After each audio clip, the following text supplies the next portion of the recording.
नमस्ते, मेरा नाम कनिका शर्मा है। मैं मास्टर्स कोर्स के फर्स्ट सेमेस्टर की स्टूडेंट हूँ। मेरा कोर्स का कोड है मास्टर्स इन हिंदू स्टडीज। मेरा सब्जेक्ट है वैदिक लिटरेचर 2 और इसका कोर्स है MH04। मेरा PRN नंबर है 23110566। वैदिक लिटरेचर 2 के सभी प्रश्नों में से मैंने जो प्रश्न चुना है वो है 19 माउथ्स ऑफ कॉन्शियसनेस। इसका विचार कहाँ से उत्पन्न हुआ? तो ये शुरू हुआ मंडूक उपनिषद से। मंडूक उपनिषद में हमारी वेकिंग स्टेट में हमारे पहले तो 19 कॉन्शियसनेस के माउथ्स बताए गए हैं। पहले 5 हैं। हमारी वेकिंग स्टेट में जब हम रहते हैं, जगे हुए होते हैं, तब हमारे 5 सेंसेस एक्टिव होते हैं। वो 5 सेंसेस कौन से हैं? सीइंग, देखना, हियरिंग, सुनना, टचिंग, फील करना, टच करना, टेस्टिंग, स्वाद, एवं स्मेलिंग। इन्हें मंडूक उपनिषद में ज्ञान इंद्रियां भी कहा गया है। ज्ञान इंद्रियां क्यों कहा गया है? क्योंकि इन 5 सेंसेस से हमारे शरीर के अराउंड जो भी सराउंडिंग्स हैं उससे हम ज्ञान प्राप्त करते हैं। हम देख के ज्ञान प्राप्त करते हैं, सुन के ज्ञान प्राप्त करते हैं, छू के ज्ञान प्राप्त कर सकते हैं, स्मेल करके ज्ञान प्राप्त कर सकते हैं। तो इन 5 इंद्रियों से हमें ज्ञान की प्राप्ति होती है, इसलिए इन्हें ज्ञान इंद्रियां कहा गया है। ये 19 में से हुए 5 माउथ्स। अगले 5 के लिए कहा गया है कर्म इंद्रियां। कर्म इंद्रियां क्या क्या हैं? पहला, जिससे हम कर्म करते हैं, जिससे एक्शन होता है। तो पहला हुए हमारे हाथ, आर्म्स। दूसरे हमारे फीट। तीसरा हमारे स्पीच। चौथा हमारे रिप्रोडक्टिव ऑर्गन्स। और लास्ट हमारे एक्सक्रीटरी ऑर्गन्स। ये जो हमारे 5 क्रिया इंद्रियां बताई गई हैं, इनसे कोई भी नॉलेज गेन नहीं होता है। हम अपने हाथों से नॉलेज गेन नहीं कर सकते हैं। हाँ, टच से कर सकते हैं, पर हाथों से नहीं। तो हमारे सराउंडिंग में पहले 5 जो ज्ञान इंद्रियां थी, उससे जो हमने नॉलेज गेन किया, इन बाकी की 5 इंद्रियों से हम एक्शन में आते हैं। हाथों को इस्तेमाल करके हम अपने कर्म को बढ़ाते हैं। पैरों के इस्तेमाल से हमारे शरीर का मूवमेंट होता है। हमारी स्पीच से जो हम सोच रहे हैं, जो हमारे थॉट्स हैं, हम कम्युनिकेट कर सकते हैं।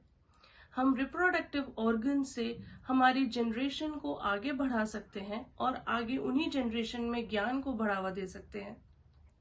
एक्सक्रीटरी ऑर्गन से सारे हमारे अंदर का जो पूरा डाइजेस्टिव सिस्टम है, उससे जो बाहर जाना है वो बाहर जा सकता है।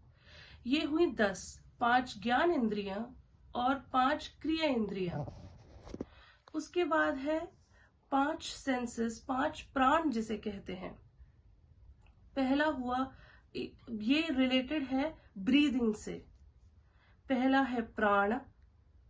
प्राण मीन्स जब हम एक्सेल करते हैं, हम अपनी ब्रीथ एक्सेल करते हैं, उसे प्राण कहते हैं।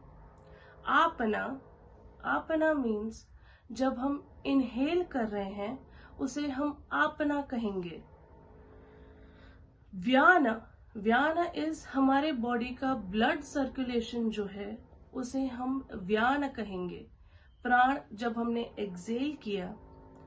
आपना जो हमने इनहेल किया ऑक्सीजन, उस ऑक्सीजन के इनहेलेशन के बाद जो हमारी शक्ति जो अंदर से ब्लड सर्कुलेशन को चला रही है, वो व्यान। उदान और समान। उदान क्या हुआ?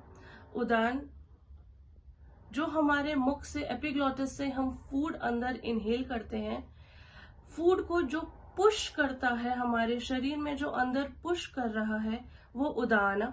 और समान जो अंदर डाइजेस्टिव सिस्टम में जो प्रोसेस कर रहा है फूड को, वो समान। ये हुए 5 प्राण। उसके बाद ये हुए टोटल 15। 5 ज्ञान इंद्रियां, 5 क्रिया इंद्रियां, 5 प्राण और आखिर में 4 साइकिक थिंग्स। ये 4 साइकिक थिंग्स क्या है? ये है मनस, बुद्धि, अहंकार और चित्त। मनस, जो हमारे मन में जो हम देख रहे हैं कैजुअली, जो हमने आसपास देखा कि हाँ मैंने अपने आसपास ये चीज देखी, वो हमारा मनस। बुद्धि, जब हम उस पे थॉट दे रहे हैं, जो हम उसके बारे में जब सोचना शुरू करते हैं, इग्नोरेंस से ऊपर उठ के, इग्नोरेंस पार्ट हो गया मनस, उससे ऊपर उठ के जब हम सोचते हैं उस बारे में, वो हमारी बुद्धि। फिर अहंकार, जब अहंकार को बहुत लोग ईगो समझते हैं, पर ईगो से ऊपर उठ के आइडेंटिटी, कि मैं समझ पा रहा हूं, मैंने ये किया। हम उस चीज से जब अपने आप को आइडेंटिफाई कर लेते हैं, जब हम अपनी शारीरिक आइडेंटिटी को उससे जोड़ लेते हैं या मानसिक आइडेंटिटी को उससे जोड़ लेते हैं, उसे कहते हैं अहंकार। और चित्त, हमारा कॉन्शियसनेस, सब कॉन्शियसनेस, हमारा चित्त, हमारा आत्मन भी कह सकते हैं, ये चित्त।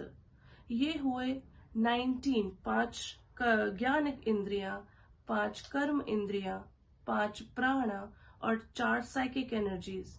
इससे मिलके हुए 19 mouth of consciousness. Thank you. नमस्ते।